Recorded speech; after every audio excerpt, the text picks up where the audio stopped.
Hello army, আশা করি সবাই ভালো আছো। সম্প্রতি বিটিএস এর 7 জন সদস্য একসাথে লাইভে এসে তাদের নতুন অ্যালবাম আরিরাং নিয়ে অনেক গুরুত্বপূর্ণ কথা শেয়ার করেছে। এই ভিডিওতে আমরা লাইভের মূল হাইলাইটগুলো সংক্ষেপে জানবো।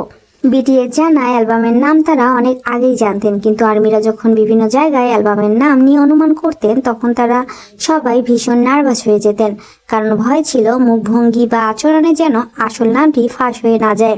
RM বলে এই অ্যালবামের লিরিক্স তাদের গভীর আবেগ আর অনুভূতির প্রতিফলন। মিলিটারিতে থাকাকালীন সময় তারা এই অ্যালবাম নিয়ে অনেক চিন্তা করেছেন। তবে RM আর ভি দুজনে জানায় এখন তারা মিলিটারির প্রসঙ্গের চেয়ে অ্যালবামের কথাতেই বেশি মনোযোগ দিতে চান। অ্যালবামের প্রিয় গান নিয়ে RM বলে তার প্রিয় গান বারবার বদলে যাচ্ছে। জিন তখন মজা করে বলে এখনই গানের নাম বলা যাবে না। এই সময় ভি দুষ্টুমি করে RM এর কানে কানে প্রিয় গানের নাম বলার ভান করে, যা দেখে লাইভটা আরও মজা হয়ে ওঠে।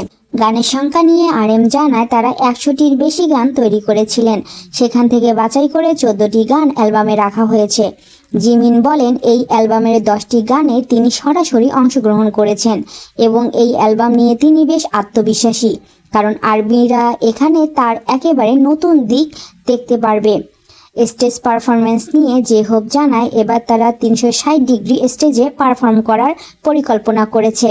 ছুগা বলেছে এই অ্যালবামে তারা এতটাই পরিশ্রম করেছে যে এর গানগুলো ভবিষ্যতে তাদের সোলো ক্যারিয়ারেও ব্যবহার করা যেতে পারে। লাইভে সবচেয়ে আলোচিত মজার বিষয়গুলোর একটি ছিল ভি এর লেজার সার্জারি প্রসঙ্গ। মেম্বাররা হাসতে হাসতে জানান ভি তার ফেসিয়াল হেয়ার মানে দাড়ি ও গোঁফ স্থায়ীভাবে তোলার জন্য লেজার সার্জারি শুরু করেছেন। জিন রসিকতা করে বলে বয়স কম দেখানোর জন্য এটা দরকার। জেহোপও মজা করে যোগ করেন ভি এখন আরও ক্লিন লুকের দিকে যাচ্ছে।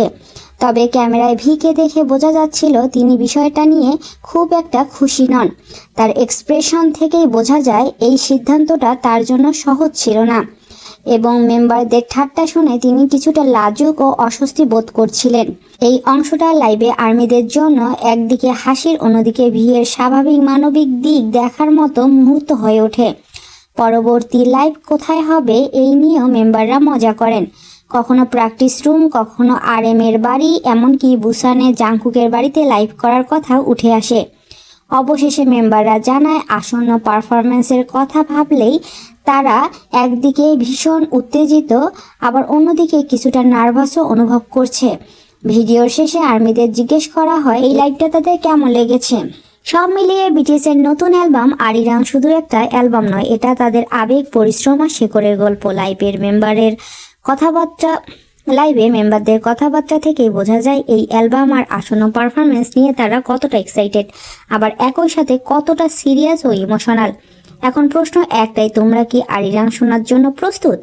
কমেন্টে জানাও এই লাইভের কোন মুহূর্তটা তোমাদের সবচেয়ে ভালো লেগেছে। ভিডিওটা ভালো লাগলে লাইক দাও আর বিটিএস এর আপডেট পেতে চ্যানেলটি সাবস্ক্রাইব করো।